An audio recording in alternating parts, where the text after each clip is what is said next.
Hello, I'm your host, Efi Pylarinou, and today I'm delighted to have with us a fintech entrepreneur, a veteran from the early days, a decade ago. Let me welcome Alex Medana. Alex, welcome, and thank you so much for joining us today. Thank you for your time, Efi, and as well to put some value in me. I really appreciate it. Oh, I mean, as we were saying offline, it feels like each other from the early days of fintech, around really a decade ago, 2015. You were in Hong Kong during that period. You were instrumental in setting up the fintech association there. You founded FinFabrik. You saw that. In my mind, you were always, how we file companies and so on. I had filed you as fintech, capital markets, blockchain. We don't need to analyze it, but that's the filing. And because of FinFabrik, the name of the company, I always had this, okay, is a mesh, how we picture blockchain as this, the decentralized, distributed visual. I felt that Alex is distributed and decentralized and everywhere in a way. And recently I caught you commenting on something around Coinbase, which I want Yes. to start our conversation because it's interesting. I mean, Coinbase is in the spotlight, inevitably publicly traded, crypto regulated company. And the discussion that caught my eye was about them thinking, or rather researching or considering to put their stock on chain. And you had a visceral reaction. Let's Always. I start. always do. Let's start from that. Your thoughts on coin with the dollar sign. What are Yeah. your thoughts on them considering putting their stock on chain? If I step back and I put a disclaimer, I know nothing, and I'm always questioning, when I see something, it's about why, right? Why do we do that? So I'll use the word blockchain, but I'm under that word. It could be distributed ledger, it could be a distributed database, it could be whatever, but if we have to go into deeper into the meaning of the word, I'm happy to do that. So if you look at it, if you're listed on an exchange, right, so you have a cap table, which is the central security depositories, which is really when brokers on an exchange buy and sell on behalf of clients, right? Whether the clients are retail or institutional, clearing, settlement, so CCP into a CSD, and then that CSD is really reconciling custodian to custodian. So that that's very classic. So that's a ledger, right? Now, if you put your stock on chain and you're a listed company, what is the value that it adds? Because that's another ledger. So it's a ledger on top of a ledger.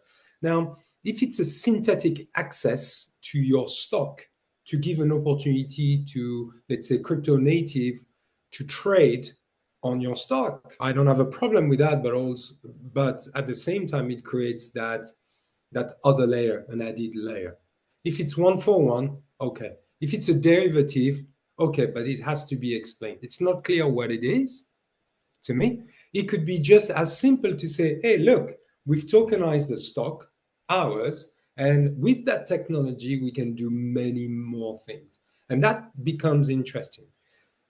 What you find is that and I've done it, right? So when you position yourself, either you tell too much, which is you're building a product, but you say that the product is live, because it's marketing, or you don't say as much as where you are on your roadmap and what your roadmap is. And that as well, it's a ploy, right? To attract and to hide where you are. So I don't know their strategy. To me, must be the latter, which is we are tokenizing, we have technology, look, this is the proof of concept with our stock, and that we will use to do other things. Fine. So basically, you suspect that it is part of their strategy yes. to create to use rather the infrastructure to create capital markets on chain, and probably they will use their own protocol base, right? To do that, and then that's a new business for them. If I assume more privately held companies, maybe the pre-IPO companies could make sense to list on such a chain. But I must say, to me, it's still puzzling, because here we are. Let's take an existing publicly traded stock company, and then any issuer can tokenize that stock. So already, apparently, Coinbase's stock is tokenized by backend, right? And is trading on chain. Yeah. And that becomes complicated. How many tokenizations can we have from different issuers? And what is the additional risks, and what is the fungibility between these tokens, which are topics that we're also should be thinking about in the stablecoin market too. But there, I guess it's more clear because they're not as fungible. Yeah. as And I think.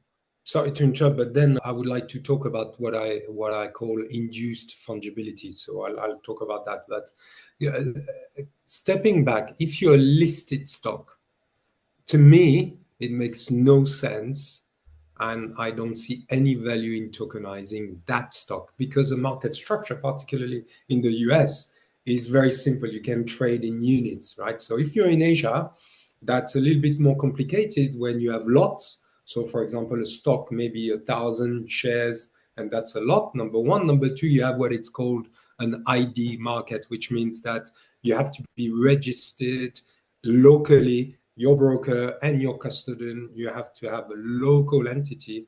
And so when I was working in banks in Hong Kong, I was regional head, right? And you had a local custodian or a local broker, and it's a JV with your headquarters in Hong Kong. So put that on one side. If you're US, it's very, very simple. You can do fractional ownership without tokenization, right? So that's as old as the market structure as it is. You know, on NASDAQ, on NYSE, and whatever, I can trade in increment. If you remember, and it was an investment by Goldman Sachs, BRICS, you know, and it was bricks of stock. And I think they closed, if I remember, 2018 or 2019.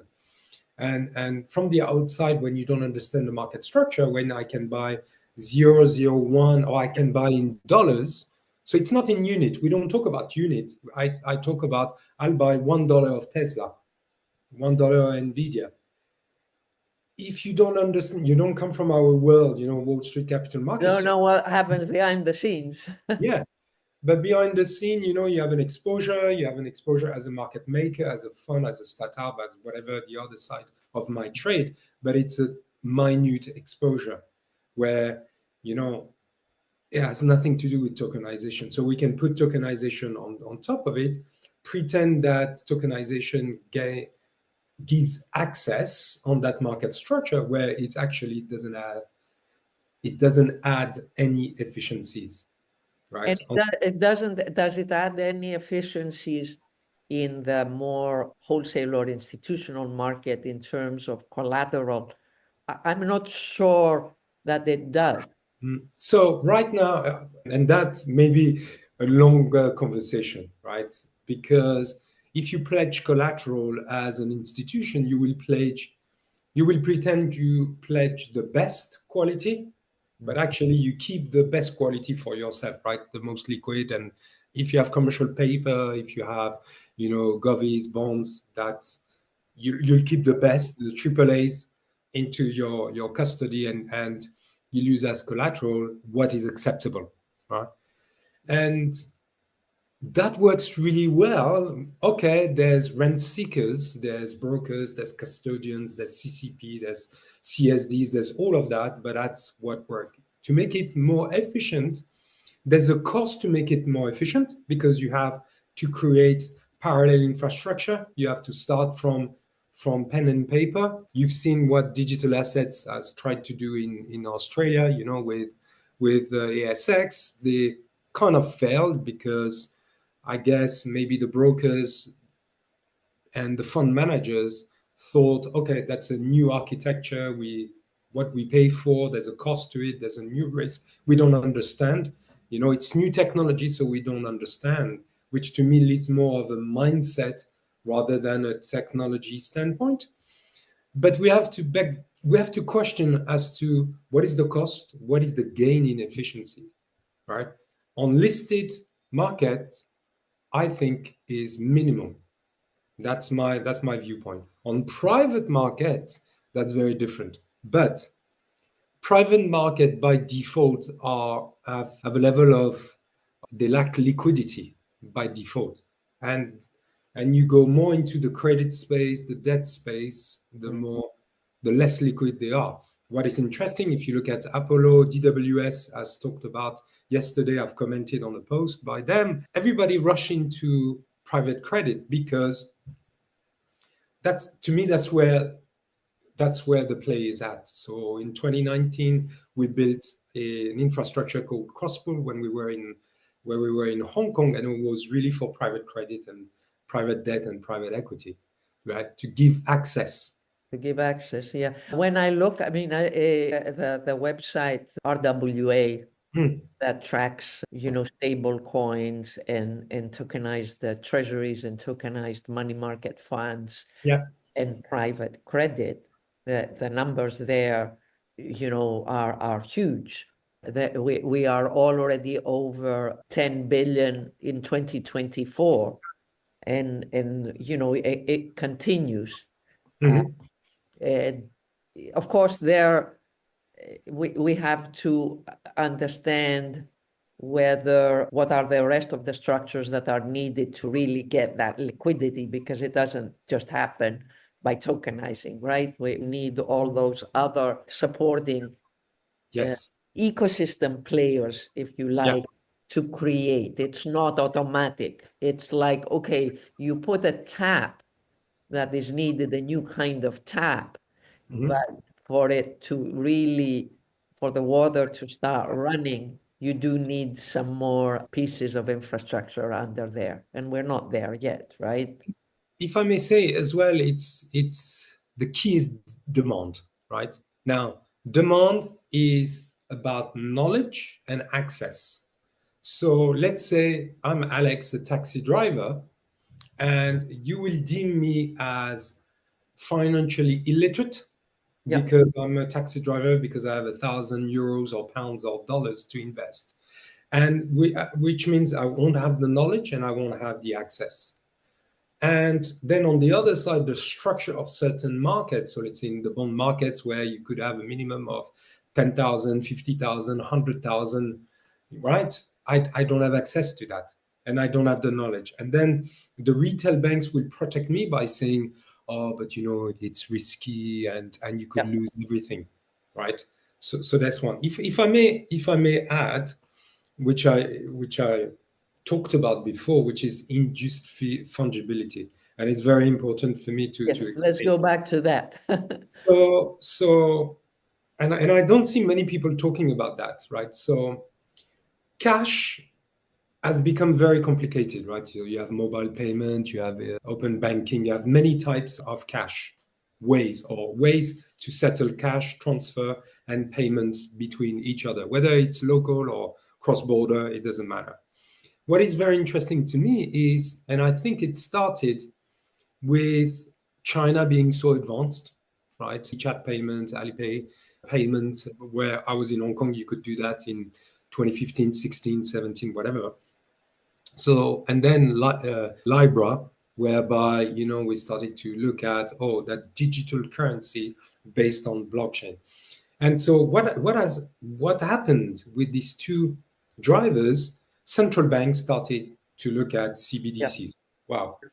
By the way, let me be clear. There is no way a central bank, any central bank, can deal with retail money. It's not what a central bank is made for. Central bank money creation is because of commercial banks that create loans, whether it's auto, mortgages, and whatever. That's how money is created. Physical money printed is very, very little, in circulation. And we know it's very polluting because of the metal in coins, the printing paper, the cotton, even if it's recycled, and so forth, right? And it's 10% of operating cost of banks, by the way. So there's a cost, there's a pollution. Let's put it on one side.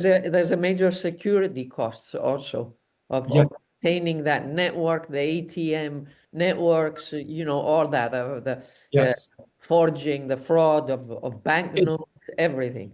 It makes no sense nowadays because we have the technology to replace. I mean, I don't carry coins or banknotes ever, anymore.